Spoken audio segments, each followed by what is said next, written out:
Nongeye ndabasuhuje inshuti z'akadasohoka za Kunkombe TV. Amahoro y'Imana akomeza abane namwe. Ndabashimiye kubw'urukundo mukomeza kungaragariza, kubw'ubufatanye bwanyu munyereka ko turi kumwe. Nawe ujye ufungura YouTube channel aka kanya akaba aribwo umbonye bwa mbere, guhaye ikaze. Nkwifuriza gukora abanditse subscribe, warangiza ugafungura inzogera kugira ngo video y'ubutaha ijye ibasha kukugeraho byihuse. Njye muri kumwe Dushimimana Anselme.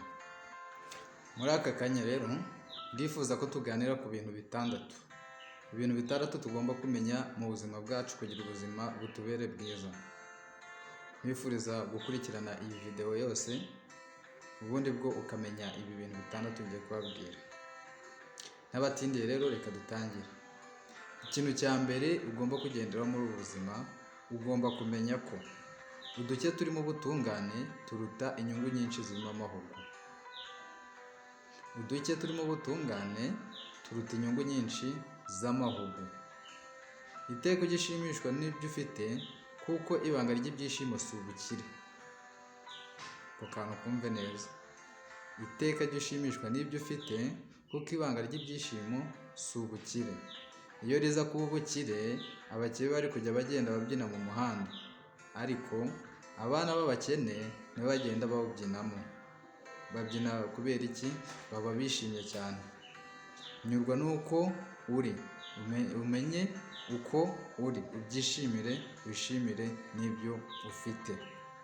Ikintu cya kabiri rero ugomba kumenya inshuti yanjye, byumva uko ushaka kose, ariko nibura nusoza kumvuga ufate umwanya wo kunsengera kugira nanjye mbe intungane nkawe. Byumva uko ushaka kose, ariko nibura nusoza kumvuga ujye ufata umwanya wo kunsengera kugira nanjye mbe intungane nkawe.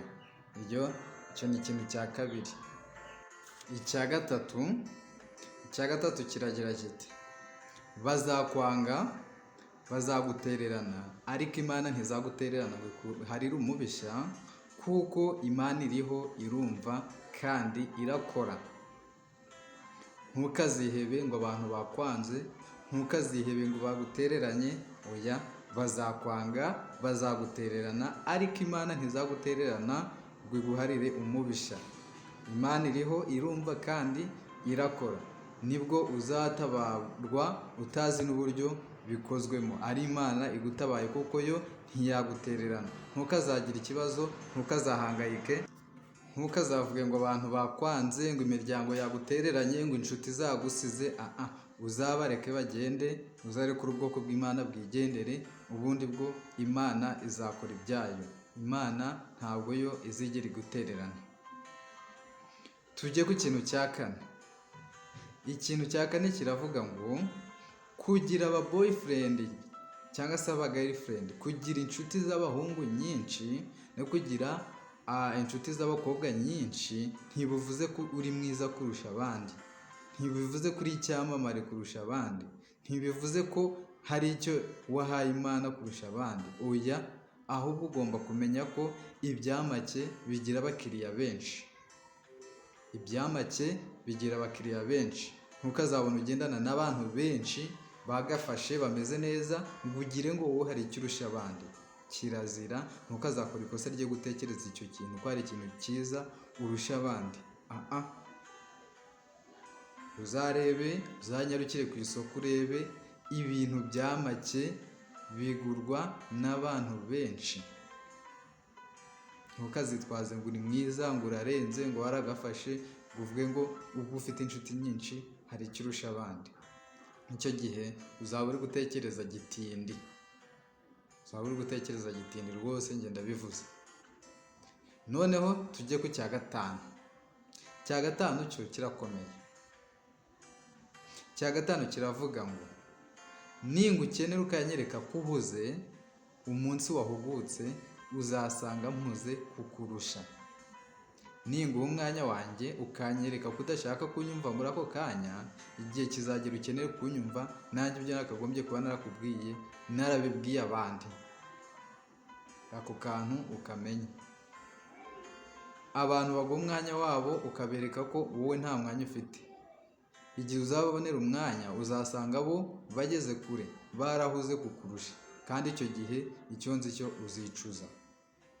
Reka nte kugitindaho, tujye ku cya nyuma ari cyo cya gatandatu. Icya gatandatu kiragira kiti inshuti itazi aho uba, iyo ntazaba ari inshuti, ahubwo azaba ari umuntu usanzwe muziranye. Muri iki gihe inshuti nk'izo zireze rwose, ugasanga umuntu muri inshuti ariko ntazi n'aho uba, ntazi aho utaha, ntabwo azi aho ubarizwa, kandi wowe ugerageza kumusura mukaganira ariko we ntiyibwiriza, niyo wanabimusaba ntiyanagusura. Ubwo rero iyo nshuti itazi aho uba ntabwo aba ari inshuti yawe, ahubwo aba ari umuntu usanzwe muziranye. Ntukazavuge ngo mfite inshuti. Inshuti nyakuri ntikuburira umwanya, inshuti nyakuri ntibura umwanya wo kugusura, inshuti nyakuri ikuba hafi. Ese uwo muntu utakuba hafi, uwo muntu utazi aho utaha, uwo muntu ubwo se ugize ikibazo yamenya gutabara ate? Yamenya abariza he? Twisubireho turebe ubucuti bwacu uko buhagaze, kandi ngo ifu nibagara ubucuti ni akarenge. Ndagushimiye wowe twabanye, wowe utarakora subscribe ndakwibutsa gukora subscribe, nawe wayikoze ndagusaba like, comment na share. Comment yawe ni ingirakamaro, like yawe ni ingirakamaro, kuko kujya tunegirije ibintu inshuti zanjye. Tujye dufashanya kuko kuba muri iyi si ni ugufashanya.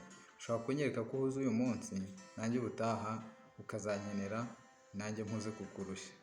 Sawa, mugire ibihe byiza, Imana ibarinde. Mana unkize mu gihe ari njye kibazo, kandi undinde mu gihe atari njye kibazo. Ciao ciao.